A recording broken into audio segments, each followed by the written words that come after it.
হাজোৰ টাপাবুৰীত মাকৈ খেতিৰে স্বাৱলম্বী আদৰ্শ কৃষক হুছেইন আলী আহমেদ।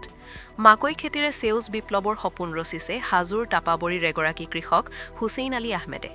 নিজৰ কৃষিভূমিত হুছেইন আলী আহমেদে এইবেলি প্ৰায় 10 বিঘা ভূমিত মাকৈ খেতি কৰি নিজকে স্বাৱলম্বী হোৱাৰ সপোন ৰচিছে। সমান্তৰালভাৱে কৃষক হুছেইন আলী আহমেদে 10 বিঘা কৃষিভূমিত সৰিয়হ খেতি কৰিও যুৱ সমাজলৈ এক অনন্য নিদৰ্শন দাঙি ধৰা পৰিলক্ষিত হৈছে। ইফালে উৎপাদন কৰা মাকৈ খেতিৰ উচিত মূল্য লাভৰ পৰা বঞ্চিত হ'বলগীয়াত পৰে বুলি কৃষকগৰাকীয়ে উল্লেখ কৰে। চৰকাৰে মাকৈ ক্ৰয়ৰ ব্যৱস্থা গ্ৰহণ কৰিলে কৃষকসকল বাৰুকৈয়ে উপকৃত হ'ব পাৰিব বুলিও সদৰি কৰে কৃষক হুছেইন আলী আহমেদে। আনহাতে চৰকাৰৰ কৃষি বিভাগে কৃষকসকলক বীজ, সাৰ যোগান ধৰাৰ ক্ষেত্ৰত হেমাহি কৰি অহাৰো অভিযোগ উত্থাপন কৰে কৃষক হুছেইন আলী আহমেদে। ইফালে কৃষকসকলে মাকৈ খেতিৰ জৰিয়তে কৃষি বিপ্লৱৰ সূচনা কৰি নিজকে স্বাৱলম্বী কৰাৰ লগতে ৰাজ্যৰ অৰ্থনৈতিক ভেটি টনকিয়াল কৰাৰো পোষেকতা কৰাৰ লক্ষ্য স্থিৰ কৰাৰো কথা উল্লেখ কৰিছে কৃষকগৰাকীয়ে। হাজোৰ পৰা কমলাকান্ত দাসৰ ৰিপৰ্ট, বটদ্ৰৱা লাইভ।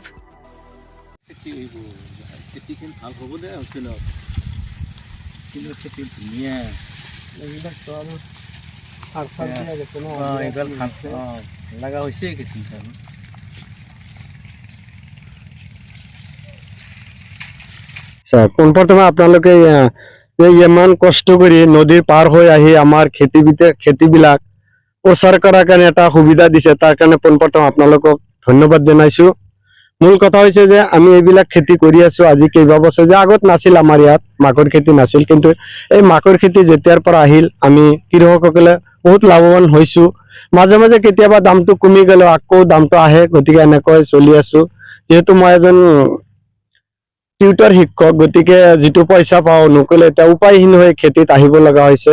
মই প্ৰায় এইবছৰ 10-12 বিঘামান মাটি মাকৈ খেতি কৰিছো আৰু সৰিয়হৰো তেনেকুৱা ঠিক 10-12 বিঘামান সৰিয়হৰ খেতি কৰিছো। গতিকে ইয়াৰ যিটো উচিত মূল্য এইটো আমি চৰকাৰক আহ্বান জনাইছো যাতে চৰকাৰে ইয়াৰ উচিত মূল্যটো দিয়াটোৰ ব্যৱস্থা কৰে, কাৰণ ইতিমধ্যে আমি গম পাইছো ভাৰত চৰকাৰৰ মন্ত্ৰী নীতিশ গাডকাৰী ডাঙৰীয়াই কৈছে যে এইবাৰ মাকৈৰ উৎপাদনটো বেছি হৈছে বা মাকৈৰ জৰিয়তে আমি এথনেল এটা বনাব, তেল বনাব আৰু সেইটো তেল পেট্ৰল ডিজেলত দিয়াৰ কাৰণে এটা ব্যৱস্থা লৈছে। গতিকে আমি ভাবিছো যে আমি আশাবাদী যে চৰকাৰে যদি মাকৈটো উচিত মূল্যত আমাৰ পৰা লয় তেতিয়াহ'লে আমি কৃষকসকলে লাভৱান হ'ম আৰু চৰকাৰক আহ্বান জনাইছো। এটা কথা কৈছো যে আমাৰ ইয়াত এখন দলং আছে, যিহেতু এইবিলাক মাটি মেদি মাটি, আমাৰ ইয়াত কোনো ধৰণৰ আপোনাৰ ৰিজাৰ্ভ বা চৰকাৰী মাটি নাই, চব মেদি মাটি, গৰাকইনা ভাঙি গৈছে, এইবিলাক নদী চব মেদি মাটিত পৰি আছে। গতিকে ইয়াত এখন দলং দিছে আমাৰ হাজো সমষ্টিৰ জনপ্ৰিয় নেত্ৰী বুলি ক'লে ভুল নহয়, সুমন হৰিপিৰে ডাঙৰীয়ানী, তেখেতৰ ওচৰত আমি আবেদন কৰাৰ পিছত এখন দলং দিছে। আজি 3 বছৰ হ'ল দলংখনৰ কাম চলি আছে, কিন্তু এতিয়ালৈকে খুঁটাখিনি মাটিৰ তলৰ পৰা উঠাব পৰা নাই।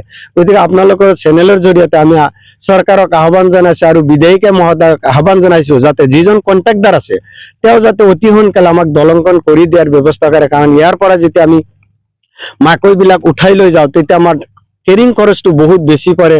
গতিকে দামটোতো একেই থাকে, কিন্তু এই দামটোত আমাৰ কেৰিং খৰচত গৈ আমাৰ বহুত লছ হয়। আৰু ইয়াত বেছিকৈ আপোনাৰ চব্জিৰ খেতি কৰে, শাক পাচলিৰ খেতি কৰে, সেইবিলাকো একবাৰ নুমাব লাগে, আকৌ নাৱত উঠাব লাগে, এনেকুৱা বিভিন্ন ধৰণৰ খৰচ হয়। এইখিনি ঠাই হৈছে বঙালপাৰা, মেদি মাটি হয়। এইটো আমি শুনিছোহে চৰকাৰে সাৰ দিয়ে, বিধান দিয়ে, কিন্তু আমিতো কৃষকে পোৱা নাই, শুনাও নাই। কেতিয়াবা আগত কেইবছৰমান আগত অলপ চলপ দিছিল, কিন্তু আজি কেইবা বছৰ ধৰি আকৌ সাৰ বা বিধানে হওক কোনো ধৰণৰ দিয়া নাই। আৰু এইবিলাক আমি মাকৈবিলাক আমি এতিয়া কোম্পানীৰ আণ্ডাৰত কিছুমান ডিষ্ট্ৰিবিউটৰ আছে, তেখেতৰ আণ্ডাৰত। বিশেষকৈ মই আপোনালোকৰ চেনেলৰ জৰিয়তে আৰু এজন মানুহক ধন্যবাদ দিব বিচাৰিছো। আমাৰ এই অঞ্চলত মাকৈৰ খেতি হোৱা নাছিল, তেতিয়া মানুহবিলাকৰ বহুত অভাৱ আছিল। হুছেইন আলী নামৰ এজন ব্যক্তিয়ে তেখেতে কোম্পানীৰ লগত আলোচনা কৰি বাকী কৰি তেওঁ বিধান কিনি আনি আমাৰ ৰাইজক দিছে, আকৌ সময়ত তেওঁক পইচাবিলাক আমি দিছো। গতিকে এই চেগতে আপোনালোকৰ চেনেলৰ জৰিয়তে তেখেতক ধন্যবাদ জনাইছো। তেওঁ যে গোটেই এৰিয়াত ঘূৰি ঘূৰি মানুহক মাকৈ খেতি কৰোৱা কেনেকৈ কৰিব লাগে, কেনেকৈ উৎপাদন বেছি হয় তাৰ কাৰণে শিকাইছে, তেখেতক মই ধন্যবাদ দিছো আপোনালোকৰ চেনেলৰ জৰিয়তে। এইটো হাজো ৰাজহুৱা ক্ষেত্ৰৰ অন্তৰ্গত বঙালপাৰা গাঁও পঞ্চায়তত বঙালপাৰা গাঁৱৰ এখন মেদি মাটি হয়।